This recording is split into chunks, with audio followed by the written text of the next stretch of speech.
Mika, je te regarde, t'es vraiment magnifique. Est-ce que tu as toujours été consciente que tu étais belle? Non, pas toujours. Non, vraiment pas. Ça fait, je pense, depuis que je suis revenue de mon expérience aux États-Unis, que je m'affirme de plus en plus. Qu'est-ce qui s'est passé aux États-Unis? Je pense que c'est le fait d'avoir été dans un milieu inconnu, d'être vraiment toute seule, tu sais, dans un milieu que je connaissais personne, que j'étais par moi-même, que là, vraiment, j'ai appris à me connaître vraiment plus rapidement. C'est ça qui a fait en sorte que c'est ça. Je pense que je me suis acceptée de plus en plus. Donc, la beauté, c'est aussi ce qu'on ressent à l'intérieur. Vraiment. Mais surtout, justement, comme on parlait dans mon bac, dans mes études en psycho, j'ai fait de ma maîtrise aussi. Puis la première année, c'était du travail sur soi. Fait que pendant 1 an, c'était juste ça. On travaillait pas avec d'autres personnes, on travaillait pas sur les théories. C'était vraiment du travail sur soi. Quand on t'a dit tu vas travailler sur toi, est-ce que tu t'es dit, ben moi, j'ai pas grand-chose à faire? Étais-tu consciente que tu avais un travail à faire? J'étais quand même consciente, oui. Vraiment consciente. Je pense que c'était quelque chose. Je savais que j'avais vécu des challenges que j'avais vraiment pas travaillé. Puis ça me faisait peur, justement, passer 1 an à travailler sur moi.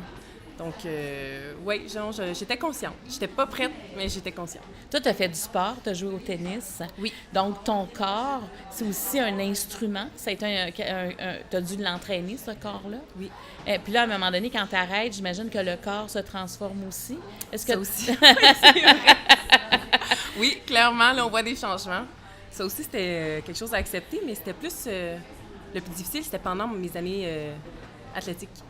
Avec les coachs, avec le public, avec tes collègues. Tu te fais comparer pour trouver des commanditaires.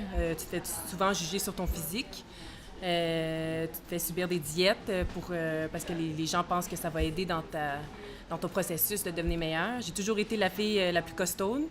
Ça aussi, ça a été un peu difficile à vivre. tu avais quel âge à ce moment-là? J'ai été mise sur ma première diète à 14 ans, durant ma puberté. Fait que ça aussi, ça a été quelque chose qui m'a allumée plus vieille, puis qui m'a affecté vraiment toute ma vie. Fait que ça aussi, ça a été difficile. En quoi ça t'a affecté toute ta vie? Ça m'a toujours fait sentir que j'étais jamais assez ou j'étais jamais comme les autres, ce qui fait que je sortais un peu plus de l'ordinaire, puis c'était pas nécessairement correct parce que c'était toujours moi, mettons, qui subissait les changements. Il fallait que je subisse des changements corporels.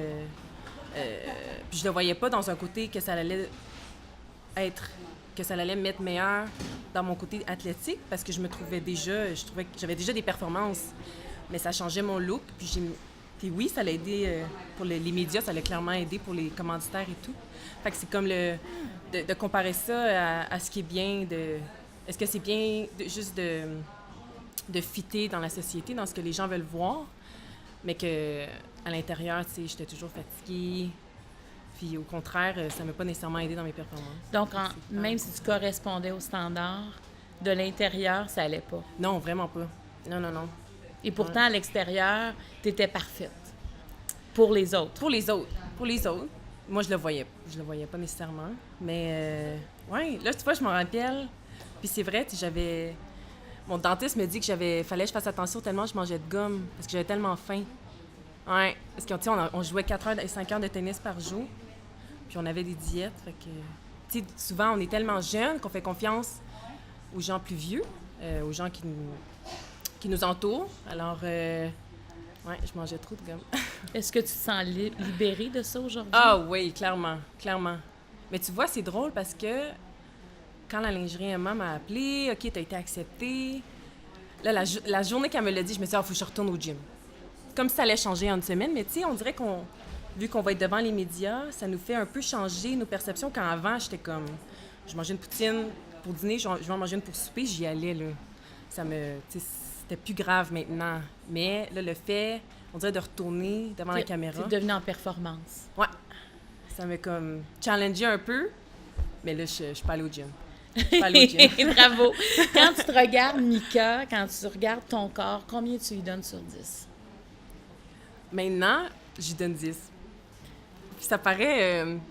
les gens trouvent ça un peu en anglais, on dit cocky, trop Non, confiant. ça paraît vrai. Non, Mais non, je me donne 10. J'ai travaillé assez fort, je me suis assez détruite dans mon pensée que maintenant, je devrais dire que je suis 10 sur 10. Là, puis j'ai aucune gêne de le dire maintenant. Ouais. Puis c'est quoi ton objectif en participant à cette campagne-là? Quel message tu veux véhiculer?